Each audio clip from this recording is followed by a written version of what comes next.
Breaking news చూస్తున్నారు. Formula ఈ car race అవకతవకల కేసులో కేటీఆర్ మరోసారి విచారణకు హాజరయ్యారు. అయితే ప్రభుత్వ ప్రమేయం లేకుండా దాదాపు 50 కోట్లు విదేశీ సంస్థలకు మళ్లించినట్లు ఈ కేసులో ప్రధాన ఆరోపణగా నిలుస్తోంది. అయితే కేటీఆర్ ఈ విషయంపై మాట్లాడుతూ ఇది ఒక తప్పుడు కేసని, ఇది ఒక జుజుబీ కేసని, ఆయన మీద అనవసరంగా కాంగ్రెస్ ప్రభుత్వం చేసిన తప్పులను కప్పిపుచ్చుకోవడానికి ఇలాంటి తప్పుడు కేసులు నమోదు చేస్తుందని ఆయన మాట్లాడారు. అయితే కాంగ్రెస్ ప్రభుత్వం మాత్రం ఎవరైతే తప్పు చేస్తారో, ఎవరైతే అవినీతి చేస్తారో వాళ్ళపైన ఉక్కుపాదం మోపుతామంటుంది కాంగ్రెస్ ప్రభుత్వం. అయితే దీనికి సంబంధించిన మరిన్ని వివరాలు ఇప్పుడు తెలుసుకునే ప్రయత్నం చేద్దాం. అయితే హైదరాబాద్ లో జరిగిన ఫార్ములా ఈ కార్ రేస్ నిర్వహణలో జరిగిన అవకతవకలపై గత సంవత్సరంలో డిసెంబర్ 19, 2024లో ఏసీబీ అవినీతి నిరోధక శాఖ కేసు నమోదు చేసింది. అయితే HMDA Hyderabad metropolitan development authority నుంచి ఫార్ములా ఈ రేస్ నిర్వహించిన ఫార్ములా ఈ ఆపరేషన్ FEO అనే విదేశీ సంస్థకు నిబంధనలకు విరుద్ధంగా రూపాయలు 50 కోట్లకు పైగా నిధులు మళ్లించినట్లు ప్రధాన ఆరోపణ. ప్రభుత్వ అనుమతులు లేకుండానే ఈ నిధులను చెల్లించారన్నది ఏసీబీ దృష్టికి వచ్చింది. అయితే ఈ కేసులో ప్రధాన నిందితుడిగా అప్పట్లో పురపాలక ఐటీ శాఖ మంత్రిగా ఉన్న కేటీఆర్ ను పేర్కొన్నారు. అప్పట్లో హెచ్ఎండిఏ అధికారులు ముఖ్యంగా అరవింద్ కుమార్ IAS మరియు BLN రెడ్డి హెచ్ఎండిఏ మాజీ చీఫ్ ఇంజనీర్ కూడా ఈ కేసులో నిందితులుగా ఉన్నారు. అయితే ఈ కేసులో కేటీఆర్ ను ఏసీబీ జనవరి 9, 2025 మొదటిసారి విచారించింది. ఆ తర్వాత ఆ సమయంలో ఆయన రాతపూర్వకంగా వివరణ కూడా సమర్పించారు. అయితే జూన్ 16, 2025 అంటే నిన్న కేటీఆర్ ను ఏసీబీ రెండోసారి విచారించింది. దాదాపు 7 గంటలకు పైగా ఈ విచారణ కొనసాగింది. అధికారులు 60కి పైగా ప్రశ్నలు అడిగినట్లు సమాచారం. అయితే ఏసీబీ ఇప్పటి వరకు కేటీఆర్ కు 4 సార్లు నోటీసులు జారీ చేసింది. మే 28, 2025 విచారణకు రావాలనేది మొదటి నోటీస్ ఇవ్వగా విదేశీ పర్యటన కారణంగా కేటీఆర్ హాజరు కాలేదు. తిరిగి వచ్చిన తర్వాత హాజరవుతానని చెప్పడంతో ఏసీబీ అంగీకరించి తాజా విచారణకు పిలిచింది. అయితే విచారణకు హాజరయ్యే ముందు, విచారణ అనంతరం కూడా కేటీఆర్ ఈ కేసును లొట్టపీసు కేసుగా అభివర్ణించారు. ఇది ముఖ్యమంత్రి రేవంత్ రెడ్డి ఆధ్వర్యంలో కాంగ్రెస్ ప్రభుత్వం రాజకీయ కక్ష సాధింపు చర్య అని ఆరోపించారు. తమ వైఫల్యాన్ని కప్పిపుచ్చుకోవడానికి ఇలాంటి కేసు పెడుతున్నారని విమర్శించారు. తాను జైలుకు వెళ్లడానికి కూడా సిద్ధంగా ఉన్నానని, లై డిటెక్టర్ టెస్ట్ కూడా సిద్ధమేనని సవాల్ విసిరారు. అయితే కేటీఆర్ విచారణ నేపథ్యంలో బీఆర్ఎస్ నాయకులు, కార్యకర్తలు భారీగా ఏసీబీ కార్యాలయం వద్దకు చేరుకొని మద్దతు తెలిపారు. హరీష్ రావు వంటి సీనియర్ నాయకులు కూడా కాంగ్రెస్ ప్రభుత్వంపై తీవ్ర విమర్శలు చేశారు. అయితే విచారణ ముందు కేటీఆర్ ను అరెస్ట్ చేస్తారన్న ఊహాగానాలు విస్తృతంగా ప్రచారంలోకి వచ్చాయి. అయితే విచారణ అనంతరం ఏసీబీ అధికారులు మరోసారి అవసరమైతే విచారణకు రావాల్సి ఉంటుందని చెప్పి పంపించేశారు. అయితే కేటీఆర్ విచారణ పూర్తయిన తర్వాత ఈ కేసులో ఏసీబీ అధికారులు తుది ఛార్జ్ షీట్ దాఖలు చేయాలని నిర్ణయించుకున్నారు. అయితే ఈ కేసులో కేటీఆర్ తో పాటు Arvind Kumar IAS, BLN Reddy HMDA మాజీ చీఫ్ ఇంజనీర్లను కూడా ఏసీబీ గతంలో విచారించి వారి స్టేట్మెంట్లను రికార్డ్ చేసింది. Green కోఎస్, next gen ND, Chalamasetti, Anil Kumar కూడా ఏసీబీ ప్రశ్నించింది. అయితే ఫార్ములా ఈ ఆపరేషన్ FEO సంస్థ ప్రతినిధులను, CEO ను జూమ్ మీటింగ్ ద్వారా వర్చువల్ గా విచారించింది. అవసరమైతే డాక్యుమెంటేషన్, ప్రపోజల్స్, అగ్రిమెంట్స్, చెల్లింపులకు సంబంధించిన వివరాలు సేకరించి ఈ కేసు దర్యాప్తు కొనసాగుతుందని, భవిష్యత్తులో మరిన్ని పరిణామాలు చోటు చేసుకునే అవకాశం ఉంది. బ్రేకింగ్ న్యూస్ చూస్తున్నారు. ఫార్ములా ఈ కార్ రేస్ అవకతవకల కేసులో కేటీఆర్ మరోసారి విచారణకు హాజరయ్యారు. అయితే ప్రభుత్వ ప్రమేయం లేకుండా దాదాపు 50 కోట్లు విదేశీ సంస్థలకు మళ్లించినట్లు ఈ కేసులో ప్రధాన ఆరోపణగా నిలుస్తోంది. అయితే కేటీఆర్ ఈ విషయంపై మాట్లాడుతూ ఇది ఒక తప్పుడు కేసని, ఇది ఒక జుజుబీ కేసని, ఆయన మీద అనవసరంగా కాంగ్రెస్ ప్రభుత్వం చేసిన తప్పులను కప్పిపుచ్చుకోవడానికి ఇలాంటి తప్పుడు కేసులు నమోదు చేస్తుందని ఆయన మాట్లాడారు.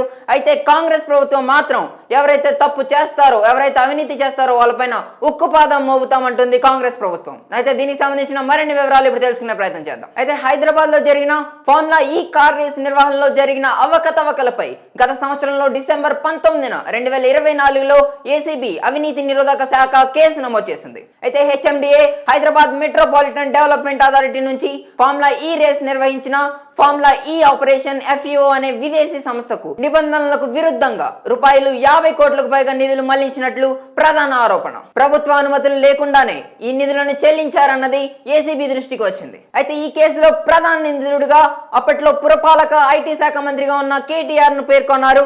అప్పట్లో హెచ్ఎండిఏ అధికారులు ముఖ్యంగా అరవింద్ కుమార్ IAS మరియు BLN రెడ్డి హెచ్ఎండిఏ మాజీ చీఫ్ ఇంజనీర్ కూడా ఈ కేసులో నిందితులుగా ఉన్నారు. అయితే ఈ కేసులో కేటీఆర్ ను ఏసీబీ జనవరి 9, 2025 మొదటిసారి విచారించింది. ఆ తర్వాత ఆ సమయంలో ఆయన రాతపూర్వకంగా వివరణ కూడా సమర్పించారు. అయితే జూన్ 16, 2025 అంటే నిన్న కేటీఆర్ ను ఏసీబీ రెండోసారి విచారించింది. దాదాపు 7 గంటలకు పైగా ఈ విచారణ కొనసాగింది. అధికారులు 60కి పైగా ప్రశ్నలు అడిగినట్లు సమాచారం. అయితే ఏసీబీ ఇప్పటి వరకు కేటీఆర్ కు 4 సార్లు నోటీసులు జారీ చేసింది. మే 28, 2025 విచారణకు రావాలనేది మొదటి నోటీస్ ఇవ్వగా విదేశీ పర్యటన కారణంగా కేటీఆర్ హాజరు కాలేదు.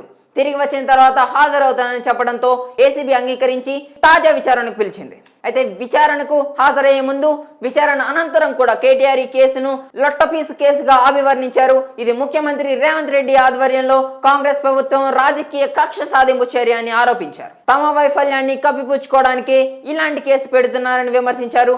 తాను జైలుకు వెళ్లడానికి కూడా సిద్ధంగా ఉన్నానని, లై డిటెక్టర్ టెస్ట్ కూడా సిద్ధమేనని సవాల్ విసిరారు. అయితే కేటీఆర్ విచారణ నేపథ్యంలో బీఆర్ఎస్ నాయకులు, కార్యకర్తలు భారీగా ఏసీబీ కార్యాలయం వద్దకు చేరుకొని మద్దతు తెలిపారు. హరీష్ రావు వంటి సీనియర్ నాయకులు కూడా కాంగ్రెస్ ప్రభుత్వంపై తీవ్ర విమర్శలు చేశారు. అయితే విచారణ ముందు కేటీఆర్ ను అరెస్ట్ చేస్తారన్న ఊహాగానాలు విస్తృతంగా ప్రచారంలోకి వచ్చాయి.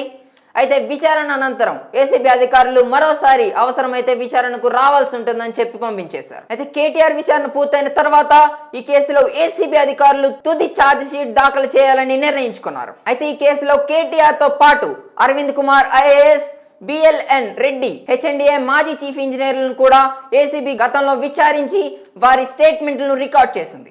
Green కోఎస్, next gen MD, Chalamasetti, Anil Kumar కూడా ఏసీబీ ప్రశ్నించింది. అయితే ఫార్ములా ఈ ఆపరేషన్ ఎఫ్ఈఓ సంస్థ ప్రతినిధులను, సీఈఓను జూమ్ మీటింగ్ ద్వారా వర్చువల్ గా విచారించింది. అవసరమైతే డాక్యుమెంటేషన్, ప్రపోజల్స్, అగ్రిమెంట్స్, చెల్లింపులకు సంబంధించిన వివరాలు సేకరించి ఈ కేసు దర్యాప్తు కొనసాగుతుందని, భవిష్యత్తులో మరిన్ని పరిణామాలు చోటు చేసుకునే అవకాశం ఉంది. బ్రేకింగ్ న్యూస్ చూస్తున్నారు. ఫార్ములా ఈ కార్ రేస్ అవకతవకల కేసులో కేటీఆర్ మరోసారి విచారణకు హాజరయ్యారు. అయితే ప్రభుత్వ ప్రమేయం లేకుండా దాదాపు 50 కోట్లు విదేశీ సంస్థలకు మళ్లించినట్లు ఈ కేసులో ప్రధాన ఆరోపణగా నిలుస్తోంది. అయితే కేటీఆర్ ఈ విషయంపై మాట్లాడుతూ ఇది ఒక తప్పుడు కేసని, ఇది ఒక జుజుబీ కేసని, ఆయన మీద అనవసరంగా కాంగ్రెస్ ప్రభుత్వం చేసిన తప్పులను కప్పిపుచ్చుకోవడానికి ఇలాంటి తప్పుడు కేసులు నమోదు చేస్తుందని ఆయన మాట్లాడారు. అయితే కాంగ్రెస్ ప్రభుత్వం మాత్రం ఎవరైతే తప్పు చేస్తారో, ఎవరైతే అవినీతి చేస్తారో వాళ్ళపైన ఉక్కుపాదం మోపుతామంటుంది కాంగ్రెస్ ప్రభుత్వం. అయితే దీనికి సంబంధించిన మరిన్ని వివరాలు ఇప్పుడు తెలుసుకునే ప్రయత్నం చేద్దాం. అయితే హైదరాబాద్ లో జరిగిన ఫార్ములా ఈ కార్ రేస్ నిర్వహణలో జరిగిన అవకతవకలపై గత సంవత్సరంలో డిసెంబర్ 19, 2024లో ఏసీబీ అవినీతి నిరోధక శాఖ కేసు నమోదు చేసింది. అయితే HMDA Hyderabad metropolitan development authority నుంచి ఫార్ములా ఈ రేస్ నిర్వహించిన ఫార్ములా ఈ ఆపరేషన్ ఎఫ్ఈఓ అనే విదేశీ సంస్థకు నిబంధనలకు విరుద్ధంగా రూపాయలు 50 కోట్లకు పైగా నిధులు మళ్లించినట్లు ప్రధాన ఆరోపణ. ప్రభుత్వ అనుమతులు లేకుండానే ఈ నిధులను చెల్లించారన్నది ఏసీబీ దృష్టికి వచ్చింది. అయితే ఈ కేసులో ప్రధాన నిందితుడిగా అప్పట్లో పురపాలక ఐటీ శాఖ మంత్రిగా ఉన్న కేటీఆర్ ను పేర్కొన్నారు. అప్పట్లో హెచ్ఎండిఏ అధికారులు, ముఖ్యంగా అరవింద్ కుమార్ ఐఏఎస్ మరియు బిఎల్ఎన్ రెడ్డి, హెచ్ఎండిఏ మాజీ చీఫ్ ఇంజనీర్ కూడా ఈ కేసులో నిందితులుగా ఉన్నారు. అయితే ఈ కేసులో కేటీఆర్ ను ఏసీబీ జనవరి 9, 2025 మొదటిసారి విచారించింది. ఆ తర్వాత ఆ సమయంలో ఆయన రాతపూర్వకంగా వివరణ కూడా సమర్పించారు. అయితే జూన్ 16, 2025 అంటే నిన్న కేటీఆర్ ను ఏసీబీ రెండోసారి విచారించింది. దాదాపు 7 గంటలకు పైగా ఈ విచారణ కొనసాగింది. అధికారులు 60కి పైగా ప్రశ్నలు అడిగినట్లు సమాచారం. అయితే ఏసీబీ ఇప్పటి వరకు కేటీఆర్ కు 4 సార్లు నోటీసులు జారీ చేసింది. మే 28, 2025 విచారణకు రావాలనేది మొదటి నోటీస్ ఇవ్వగా విదేశీ పర్యటన కారణంగా కేటీఆర్ హాజరు కాలేదు. తిరిగి వచ్చిన తర్వాత హాజరవుతానని చెప్పడంతో ఏసీబీ అంగీకరించి తాజా విచారణకు పిలిచింది. అయితే విచారణకు హాజరయ్యే ముందు విచారణ అనంతరం కూడా కేటీఆర్ ఈ కేసును లొట్టపీసు కేసుగా అభివర్ణించారు. ఇది ముఖ్యమంత్రి రేవంత్ రెడ్డి ఆధ్వర్యంలో కాంగ్రెస్ ప్రభుత్వం రాజకీయ కక్ష సాధింపు చర్య అని ఆరోపించారు. తమ వైఫల్యాన్ని కప్పిపుచ్చుకోవడానికి ఇలాంటి కేసు పెడుతున్నారని విమర్శించారు. తాను జైలుకు వెళ్లడానికి కూడా సిద్ధంగా ఉన్నానని, లై డిటెక్టర్ టెస్ట్ కూడా సిద్ధమేనని సవాల్ విసిరారు. అయితే కేటీఆర్ విచారణ నేపథ్యంలో బీఆర్ఎస్ నాయకులు, కార్యకర్తలు భారీగా ఏసీబీ కార్యాలయం వద్దకు చేరుకొని మద్దతు తెలిపారు. హరీష్ రావు వంటి సీనియర్ నాయకులు కూడా కాంగ్రెస్ ప్రభుత్వంపై తీవ్ర విమర్శలు చేశారు. అయితే విచారణ ముందు కేటీఆర్ ను అరెస్ట్ చేస్తారన్న ఊహాగానాలు విస్తృతంగా ప్రచారంలోకి వచ్చాయి. అయితే విచారణ అనంతరం ఏసీబీ అధికారులు మరోసారి అవసరమైతే విచారణకు రావాల్సి ఉంటుందని చెప్పి పంపించేశారు. అయితే కేటీఆర్ విచారణ పూర్తయిన తర్వాత ఈ కేసులో ఏసీబీ అధికారులు తుది ఛార్జ్ షీట్ దాఖలు చేయాలని నిర్ణయించుకున్నారు. అయితే ఈ కేసులో కేటీఆర్ తో పాటు Arvind Kumar IAS, BLN Reddy, HMDA మాజీ చీఫ్ ఇంజనీర్లను కూడా ఏసీబీ గతంలో విచారించి వారి స్టేట్మెంట్లను రికార్డ్ చేసింది.